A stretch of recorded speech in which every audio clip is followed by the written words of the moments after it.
Em que momento, doutor Gaquia, há uma inflexão para se tornar uma organização empresarial criminosa? Porque isso é muito importante. Sim. O que o senhor fala no começo, na sua preleção inicial, é que o PCC é uma grande organização capitalista. Sim. Né? Que, de alguma forma, coordena ações coletivas, ou seja, uma empresa coletiva, e, ao mesmo tempo, essa empresa coletiva admite que os seus membros tenham negócios particulares. Né? O que o senhor diz, olha, Exatamente. aquele cara é do PCC, mas ele não está pelo PCC fazendo garimpo ilegal, ou fazendo coleta de aço, de lixo, enfim.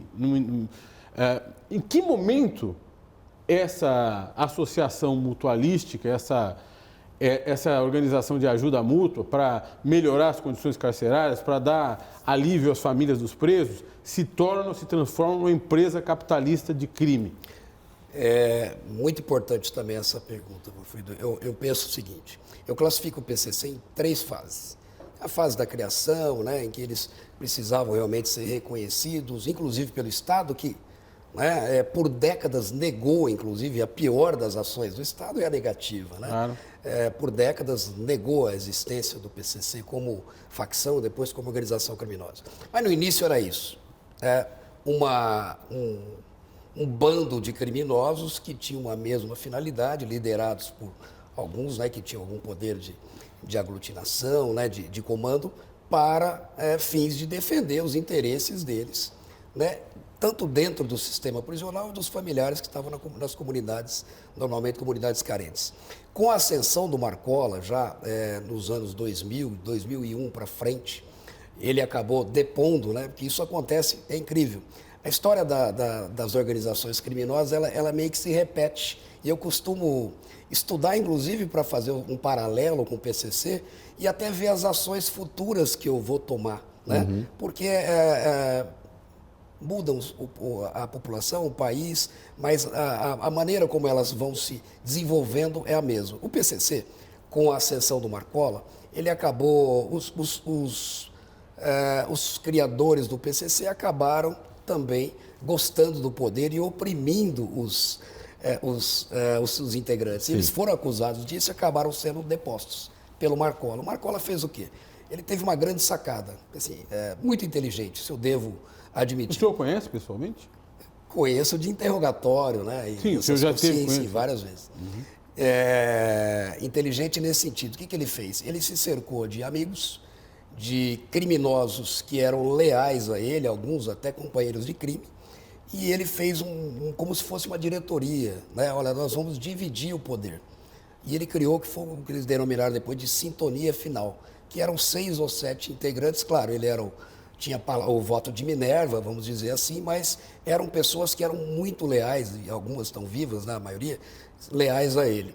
Então ele não seria mais um poder aí déspota de 1 ou 2, né, seria um colegiado que tomaria as atitudes. E uma coisa muito importante na fase do Marcola, que foi também uma fase assistencialista, o assistencialismo começou realmente ali tomar força, porque criou o setor dos gravatas, por exemplo. Né? O que é o setor jurídico dentro do PCC? Os advogados. Os advogados do PCC. Por quê? Porque um dos integrantes, né, o Orlando Mota Júnior, que também foi da sintonia final, ele verificou que aqueles presos que estavam, por exemplo, em 2006, agiram, ou antes mesmo, em nome da facção, estavam abandonados no sistema. Olha, isso aí está causando problema porque desestimula, né, com que eles cumpram as ordens. E a gente precisa criar um setor jurídico para apoiá-los. Né? Independente da defensoria pública, que nem existia na época, dos advogados nativos, enfim. E foi criado um setor jurídico financiado pelo PCC para defender não todos os presos integrantes, só aqueles que foram presos em missão do PCC. Mas não parou por aí. O Marcola dizia assim, esses caras têm que ter uma maneira de subsistir para a família conseguir sobreviver quando eles estiverem presos. E aí veio o tráfico de entorpecentes. Uhum. Então o PCC começou a comprar a cocaína da Bolívia a pasta base e distribuir essa cocaína já beneficiada, que é aqui em São Paulo, em que ela se torna cloridato de cocaína, né, se torna a própria cocaína, distribuir isso no sistema prisional para os integrantes a preço de custo e até a prazo, né, para que eles vendessem nas ruas. E isso fez o quê? No decorrer dos anos, tornou o PCC hegemônico no tráfico interno de entorpecentes no estado de São Paulo. Eles foram tomando ou comprando, né, as biqueiras que não eram de pessoas ligadas a ele, de tal sorte que hoje não há nenhum ponto de tráfico de entorpecente aqui no estado de São Paulo que não seja do próprio PCC ou permitido ou concedido pelo PCC a integrantes ou a parceiros que compram a droga deles. Só um minutinho para eu terminar o meu raciocínio. Então vejam, né? E para quê? Porque esse tráfico, ele fez com que, a ideia era que esses criminosos tivessem uma subsistência, as famílias pudessem subsistir lá fora. E também que eles tivessem uma participação maior nas comunidades. Então, de certa maneira, resolveu o problema do preso, que às vezes ele era um assaltante ou mesmo um traficante. Ele caiu preso, a família começava a passar necessidade. Aí o que ele fez? Colocou a esposa, os filhos, os comparsas para traficar essa cocaína que veio do PCC. Se tornou hegemônico dentro do Estado, acabaram as guerras, nós não temos mais hoje homicídio, por exemplo, por disputa de ponto de tráfico. Você nunca mais ouviu falar isso, que era comum na década de 90. Então vejam que isso era para financiar, né, essas benesses, como ônibus, por exemplo, para levar os familiares para o interior, como esse setor dos gravatas, cesta básica, às vezes um médico que alguém está precisando, por aí. É o único estado de bem-estar social que funciona no Brasil, é esse? Eu só queria fazer uma pergunta, eu sei que você tem várias, e só para fazer um esclarecimento aqui. Então, isso é muito interessante. Eu já tinha, de alguma forma, ouvido falar nesse passo inicial, sim, a empresarialidade do PCC, momento, isso, né, que é o segundo momento. Mas como é que se estabelece? Então, o PCC arrecada dinheiro dos seus membros, compra na Bolívia, na Colômbia, no México, ou seja, dos cartéis, a pasta base, distribui entre os seus membros, que são instados, são incentivados a vender essa droga, reter uma parte dos proveitos para si e verter a outra parte para um caixa comum, é isso? Exatamente. Isso é 2001, 2002? De 2002 a 2016, eu classifico a segunda fase. Foi a fase de mais crescimento do PCC. E aí, onde isso se tornou hegemônico no estado de São Paulo, o PCC começou a crescer no Brasil. Ele é um fenômeno da atuação interestadual do PCC no Brasil todo, né? Fomentando, porque tinham muitos criminosos presos. Estão em quantos estados hoje? Só para o senhor continua o raciocínio, mas estão em quantos estados hoje? Todos? Todos os estados da federação, claro, eles não são maioria hegemônico em todos, mas eles estão em todos os estados da federação. E em todos os estados da federação onde eles atuam, eles repetem o que é feito em São Paulo. O tráfico de entorpecentes financia todas essas benesses, entre aspas, né, que é muito pouco, na verdade, dado para os presos, que é o gravata, o ônibus e, às vezes, uma ajuda ou cesta básica para quem precisa. Isso lá em 2003 para frente, que continua até hoje, mesmo o PCC sendo uma multinacional do crime, tornando Marcola e outros bilionários, né? Ou seja, os diretores estão bilionários, e aquele preso que está lá no interior do estado, lá na região oeste, por exemplo, ele continua tendo o mesmo auxílio que ele tinha dos anos 90, 2000, que é um ônibus para levar a mulher para visitá-lo, né?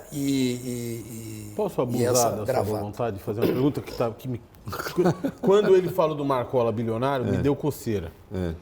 Doutor Garcia, eu li algumas vezes que o Marcola, nos últimos 4, 5 anos, passou 3 anos na solitária. Ou seja, confinado numa cela da qual ele sai para tomar um solzinho num lugar que tem um grade, e ele está sozinho e volta para a cela.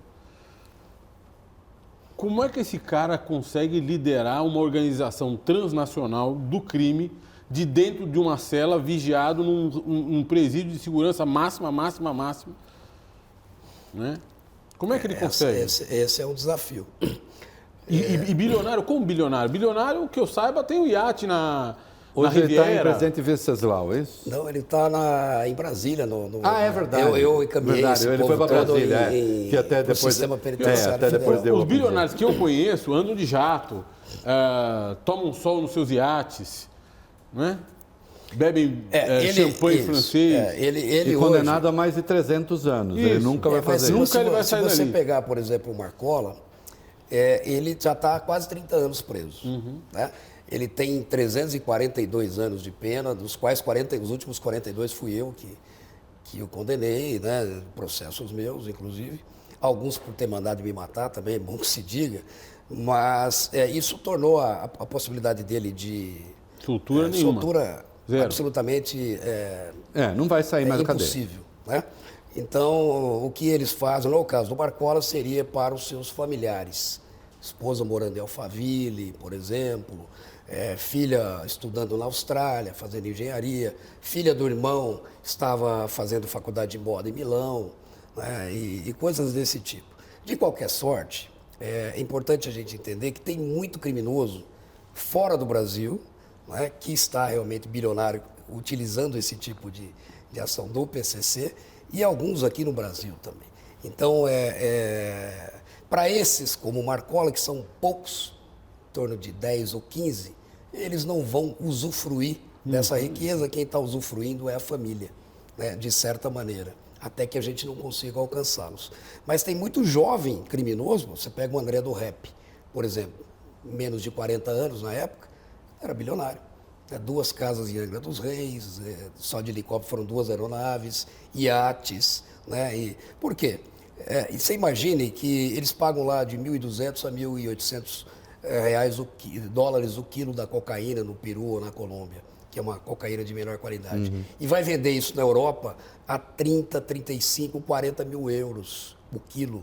Né? Se você colocar 1 tonelada por mês, a gente já está falando de quase R$1 bilhão, né? Por mês. Isso uma pessoa física, né? Um desses criminosos. O André do Rec, por exemplo, eu nunca vi o Marcola na vida.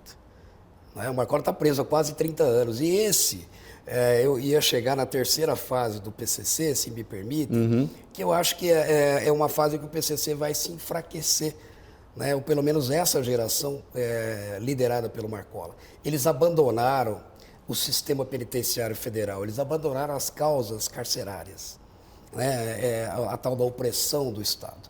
Então, hoje, qual é o principal objetivo do PCC? É resgatar o Marcola. Vejam, que toda hora planos e planos milionários para tentar resgatá-lo, né? Coisa que não foi feito com nenhum outro criminoso do PCC. E o que eu tenho dito, que talvez isso não chegue para a massa carcerária, que aqueles caras que estão lá no interior do Estado, como eu disse, eles não têm benesse nenhuma. Então, uma facção que, quando eu comecei a investigar, ela faturava 5 milhões de reais na questão do tráfico por ano, né?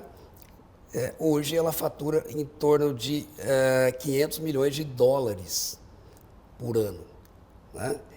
E o que melhorou a vida, por exemplo, do integrante que está preso lá no interior de São Paulo, né, as 178, 179 unidades que a gente tem espalhadas pelo Estado? Mas o senhor acha que existe essa insatisfação, digamos? Porque eu pergunto isso? Porque o grupo pelo que se vê, absolutamente verticalizado.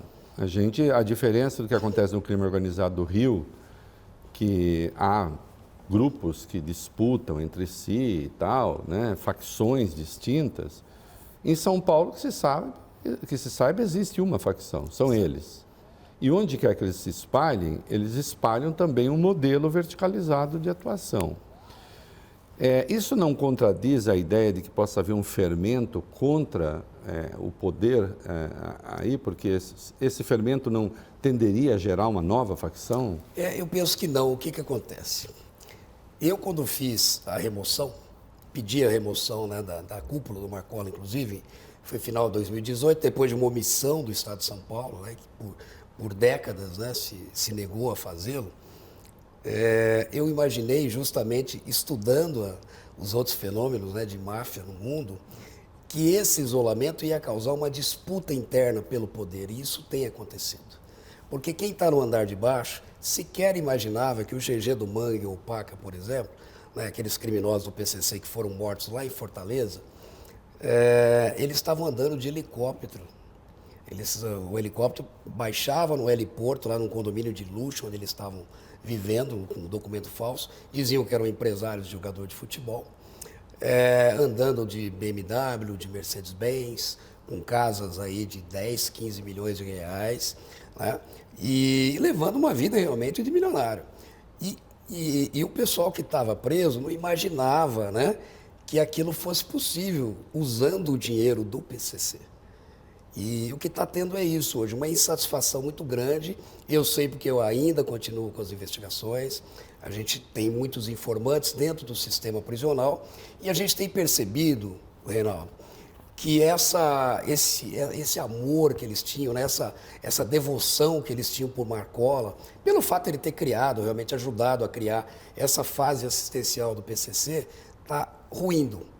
Porque eles estão percebendo que isso era tudo para benefício próprio, assim como foi em ditaduras, em governos, enfim, né?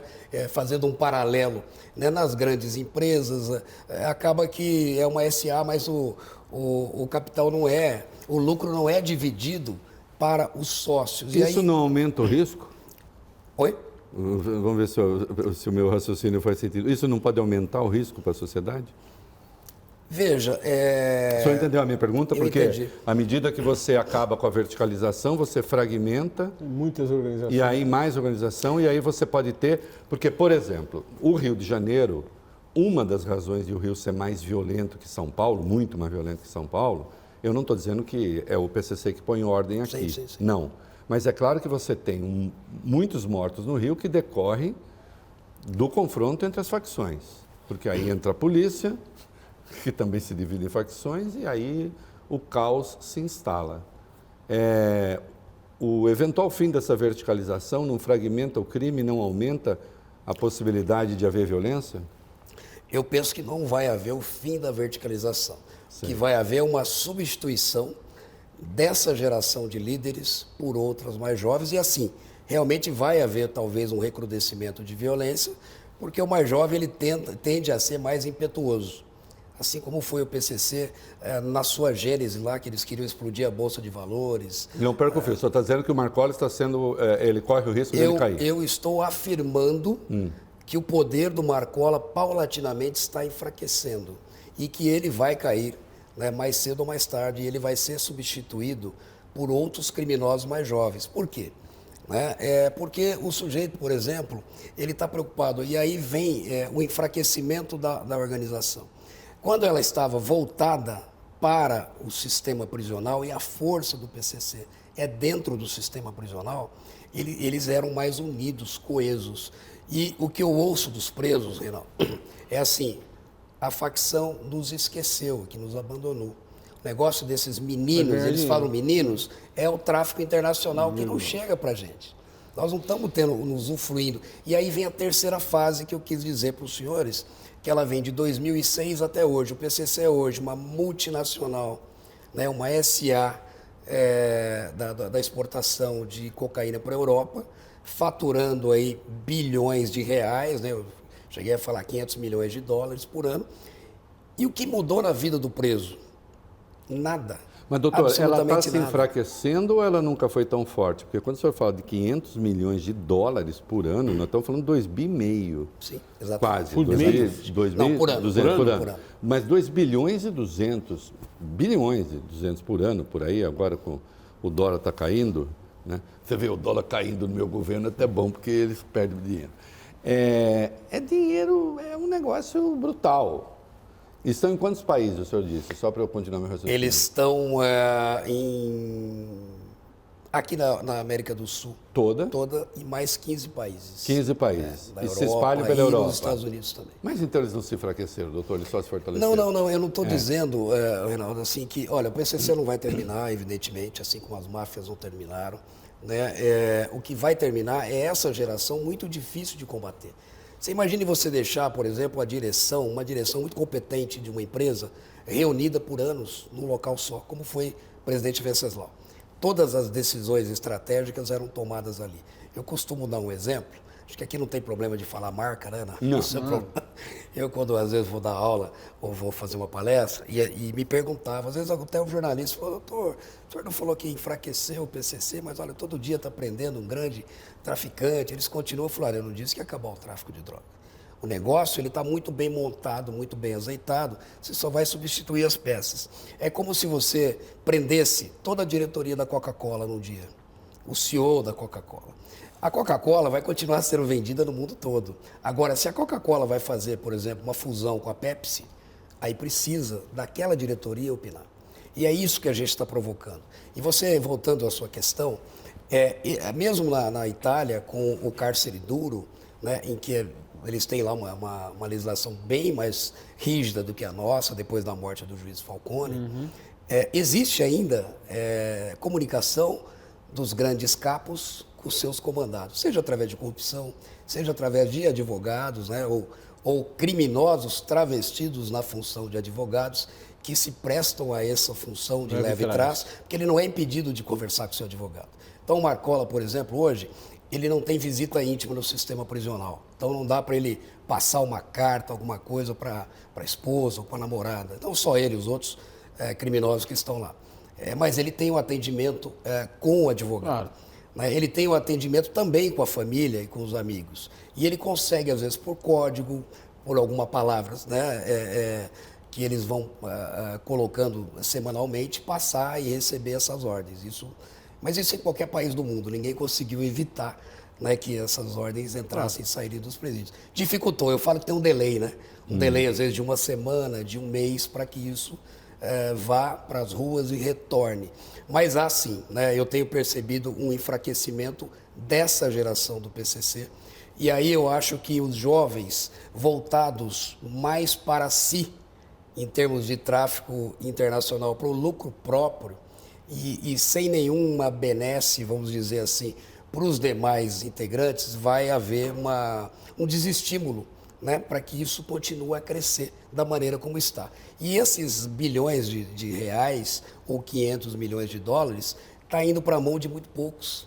Por exemplo, na operação que nós fizemos, a Operação Sharks, que eu coordenei aqui em São Paulo em 2020, ficou comprovado que eles mandaram 1 bilhão e 200 milhões de reais para o Paraguai através de doleiros, no mesmo esquema da Lava Jato de dólar cabo, em um período de 1 ano e 4 meses. Veja, isso em 2020, era só a arrecadação do tráfico interno. Então, quando fala follow the money, né, siga o dinheiro não está no Brasil.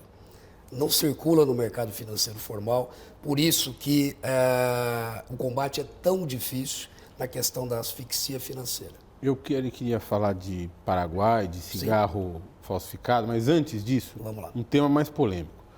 2006 é um ano importante na história do PCC, porque as lideranças vão para um presídio, para vários presídios, né? Sim. São espalhadas pelo país em presídios de segurança máxima, sob intensa vigilância, e aí nós tivemos aqui em São Paulo, eu me lembro, os famosos ataques do PCC.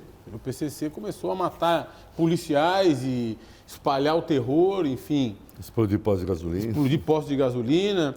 E se diz, não sei se é verdade, que teria naquele momento havido um acordo entre as forças do Estado e os bandidos, para, de alguma forma, se estabelecer um pacto de convivência minimamente aceitável entre o Estado, não é, e os malfeitores. Isso existiu? Olha, um acordo do ponto de vista formal não ocorreu. O que eu posso dizer 2006 é um episódio a ser estudado nas academias de polícia, né, nos cursos de gestão de segurança pública, do que não se fazer. do que não deve ser feito, né? Aquilo foi uma atrapalhada do começo ao fim e deu no que deu. Houve uma decisão do governo do Estado, através da Secretaria de Segurança Pública. Eu sei porque eu não participei dos atos decisórios, mas eu estava muito próximo, né, do que foi ali decidido, porque eu tinha uma convivência muito boa com o Nagashi Furukawa, que era o secretário de Administração Penitenciária, aliás, muito competente, uma pessoa boníssima, e que foi envolvido nessa situação sem ter responsabilidade por ela. Nós tínhamos um governador que saiu candidato à presidência da República, que era o Geraldo Alckmin, o vice-presidente, que era o vice-governador, perdão, ele assumiu, né, o governo, e ele foi convencido por delegados, diretores de departamento aí da Polícia Civil e pelo secretário de Segurança Pública, que o melhor a se fazer seria isolar todos os criminosos mais perigosos do Estado, e obviamente os do PCC, em Presidente Venceslau, na penitenciária 2 de Venceslau. Ela havia sido destruída numa rebelião, ela foi reformada, se tornou uma cadeia muito segura, né, com muito concreto, muito ferro, e aí resolveram do dia para a noite, olha, vamos pegar e transferir todo mundo para Venceslau. Só que não houve vamos fazer o autocomando. Né? Não houve uma análise de risco também, por exemplo, quem vai ficar, quem que são os comparsas na rua, qual o reflexo disso tudo. Vamos apenas reunir num local só, que é mais fácil talvez da gente cuidar, né, ou de verificar os passos dessa organização. E aí deu no que deu. Era no início de maio, né, logo depois eles iam ficar 30 dias trancados, que é um comum quando um preso muda de local, né, de penitenciária para penitenciária, ele fica 30 dias isolado sem poder ter visita. E aí obviamente, segundo domingo de maio, Dia das Mães, que é sagrado para o preso. Se tem uma coisa que o preso zela pela mãe, né, por incrível que pareça. Então, no segundo domingo de maio, era o Dia das Mães, eles estavam todos insatisfeitos por terem sido levados lá mais de 600 quilômetros aqui da capital, para o Presidente Venceslau, onde eles sempre odiaram aquela região. E aí eles não iam poder ter a visita no Dia das Mães. Alguns conseguiram levar telefone celular e, através de telefone celular, eles conseguiram disparar ordens, né, para que houvessem rebeliões nas ruas, e aí o próprio criminoso, vamos para cima da polícia, vamos atacar, vamos nos rebelar contra o Estado. E aí virou aquela bagunça toda, ônibus sendo queimados, delegacias de polícia e quartéis da PM sitiados, né, eles isolaram, né, imagine a população vendo uma delegacia e um quartel aí isolado, falei, como é que a população se sente? Mercados atingidos, enfim, agências bancárias. E naquela época o Marcola dizia, nós temos 100 mil soldados armados para lutar contra o Estado. Fiquei muito preocupado porque a PM tem menos que isso, né, 90 mil. E aí, uma das coisas que me levou, inclusive, a prosseguir, eu era promotor, inclusive, em Presidente Venceslau, promotor criminal, na investigação... Só deixando claro, esse 100 mil era uma fantasia... Absolutamente fantasioso, porque... Mas aí o que acontece, Reinaldo? Nenhuma instituição de segurança pública do Estado, nenhuma polícia do Estado, nem mesmo o Ministério Público, tinha a noção de quantos eram o PCC e de como eles se organizavam, por incrível que pareça. Porque sempre houve uma negação, né? Não há problema, isso não existe, etc. E quantos são? 100 mil? São 50 mil? 40? 20? E aí?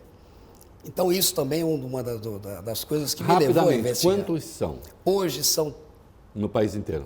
Veja, eu no último censo que eles fizeram, em 91, eram 32 mil, talvez hoje em torno de 42 mil. No Brasil inteiro? No Brasil todo. Em São Paulo? São Paulo em torno de 10 mil, sendo 8 mil presos e 2 mil em liberdade. Esses são os batizados, digamos assim, passam pelo rito de... É claro que eles têm, né, aqueles que eles chamam de simpatizantes ou daqueles que os auxiliam, que isso pode aumentar e muito.